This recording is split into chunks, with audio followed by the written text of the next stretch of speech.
আমরা এখানে প্রতি পিস 20 টাকা করে বিক্রি করি। চামচ আছে অনেক ধরনের, স্টিলের চামচ আছে, বাড়ি আছে, ডিজাইন ডিজাইন নাস্তার প্লেট আছে, আরো অনেক কিছু আছে এখানে দেখা যাচ্ছে আপনাদের মাঝে সবকিছু আছে। এটা হচ্ছে সিজনালি আমাদের একটা প্রাইস, গরিবদের বেশি টাকা নিচ্ছি না আমরা, প্রতি পিস 20 টাকা করে নিতেছি আমরা, বুঝছেন। এখানে আমাদের মনে করেন শহর থেকে আনি, মনে করেন সবাই মার্কেট থেকে 50 টাকা 60 টাকা করে নেয়, আমরা মনে করেন একটু ভালোর জন্য আমরা 20 টাকা করে বিক্রি করতেছি শহর থেকে এনে। এটা অনেক ভালো কোয়ালিটির মাল আছে দেখতে, মনে করেন নিজস্ব ব্যবসায়ী ওরা মনে করেন আমরা সরাসরি কোম্পানি থেকে প্রচার করে পাইকারি রেটে আমরা দিতে পারতেছি। আমাদের কোম্পানি আছে, ওইখান থেকে এনে আমরা 20 টাকা করে দিতেছি আর কি।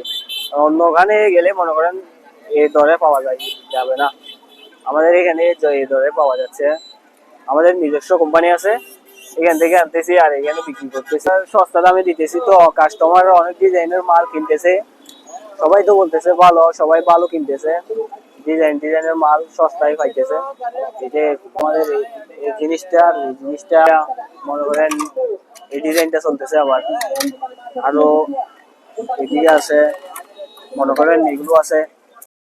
কাস্টমারদের আকর্ষণ করার কি আছে, যেটা বলতেছি সেটাই, 20 টাকা করে দাম, লাগলে আসবে, না লাগলে নাই, সমস্যা না, যার যেটা পছন্দ সেটাই বেছে বেছে নিয়ে যাচ্ছে। হ্যাঁ, প্রায় গুণগত মাল সব ভালো আছে, মোটামুটি খারাপ না আমাদের মাল। এসব জিনিসে মেয়েদের একটু বেশি কিনবে আর কি, ছেলের একটু কম। মেয়েদের কাছে বেশি পণ্যগুলো বেশি কিনলে তো ভালো লাগে আর কি, বলবেন ওদের ডিজাইন, ওদের ডিজাইন ওরা চয়েস করে নিয়ে যায়, ওদের যেটা লাগে সেটাই নিয়ে যায় আর কি। ছেলেরা তো বাড়ির কাজের বিক্রি করি শুধু এই জায়গায় নাই, আরো অনেক জায়গা আছে আমাদের, ওইখানে বিক্রি করি, বাড়ি থেকে বিক্রি করি। আমাদের অনেকগুলো প্রোডাক্ট আছে, মনে করেন কাপড় আছে, এই কসমেটিক আছে, এরপরে এগুলো কুকারিসের মাল আছে, মনে করেন আরো অনেক বিভিন্ন ধরনের ইয়ে আছে কোম্পানি, এগুলো সব বাড়ি, নুডলসের বাড়ি, নাস্তার প্লেট, এই যে কাপড়ের রগ আছে, এরকম আর কি নিতেছে আর কি। আমি নিছি আর কি, এগুলা নিত্য পণ্য জিনিস তো সবারই দরকার, তাই না?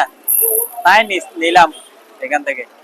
হ্যাঁ, এগুলা বাড়ি নিছি, মানে বাড়ির সৌন্দর্যের জন্য লাগে, প্রয়োজনে লাগে আমাদের।